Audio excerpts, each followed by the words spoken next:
For several years, I've been optimistically awaiting the commercialization of sodium-ion batteries, and I was really pinning my hopes on U.S. startup Natron Energy, which was planning a $1.4 billion factory in North Carolina, and then it went out of business in late 2025.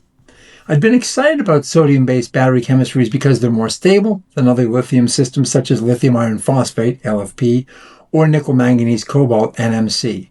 Sodium batteries can operate safely over a much wider range of temperatures, especially cold weather, and they have extraordinarily long cycle lives, up to 20,000 cycles versus about 7,000 for lithium iron phosphate and 2,000 to 3,000 for nickel-manganese cobalt batteries. And sodium batteries are inherently less costly than lithium-based alternatives. There's a ton of salt in the world, if they can be manufactured at volumes that can drive economies of scale.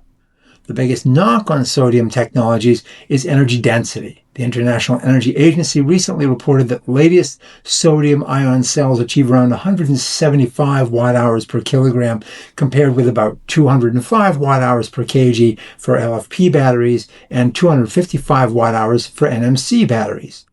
That matters for electric vehicles that have to haul the weight of those batteries around, but it's far less important for stationary storage that serves our power grids. Until recently, the EV industry set the stage and dominated the terms for the stationary storage battery space because the global EV market provided the scale for battery development and manufacturing. Stationary storage was kind of like a tick on the electric vehicle dog. Wherever the dog went, that tick went along for the ride. But with today's scale in the global electric power industry, that storage tick, well, it can essentially blaze its own path. A fact perhaps nowhere better illustrated than Ford's May 11th announcement that it was forming a subsidiary, Ford Energy, and repurposing its originally designed EV battery factory to address the storage opportunity, although it won't be a sodium-based battery. Ford's Energy factory will churn out 20 gigawatt hours annually, with EDF just announcing it will take about 20% of that output over the next 5 years. So when you hit that kind of scale, it makes sense to press the accelerator on improving manufacturing and deploying sodium batteries more broadly.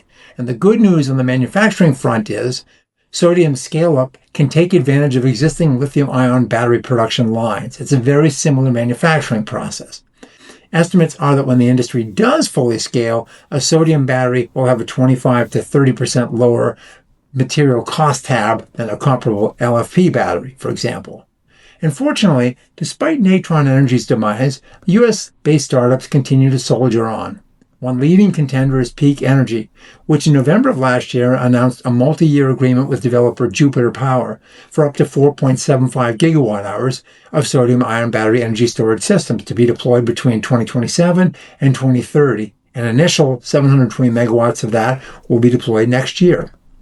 Last year, Peak also announced it had shipped its first sodium batteries to be used in a shared pilot with 9 utility and independent power producers.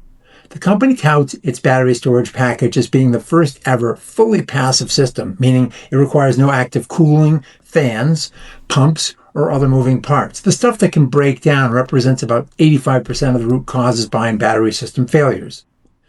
That's a good start here in the US, but if you want to see where sodium-ion batteries are likely headed in the future, you have to look to the same country that's dominated manufacturing and commercialization of solar panels, lithium batteries, and EVs for much of the last decade. That's China.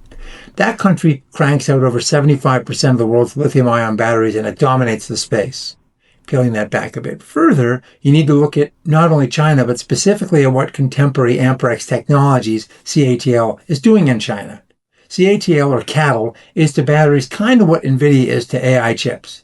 It dominates the market. In this case, it commands nearly 40% of global market share, so less than NVIDIA, but it dominates and means to continue that position. It does so by possessing a staggering manufacturing capacity while also investing heavily in R&D.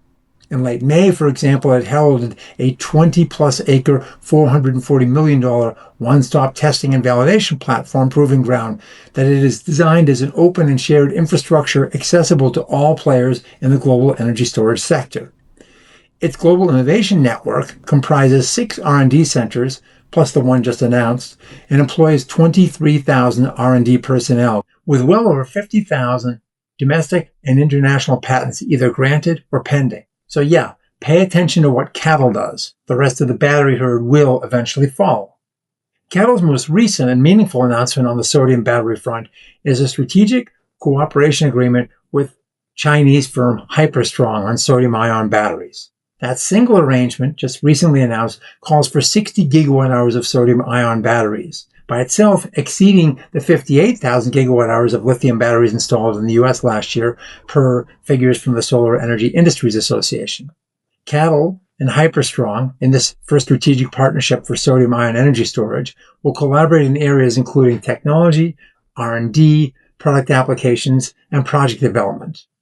You should probably always take my predictions with, well, a grain of salt, but I'm fairly confident that sodium-based battery chemistries are about to mainstream in the electric power industry, first in China, and then eventually peppering the landscape in grids nearer to you. Well, thanks for watching, and we'll see you again soon.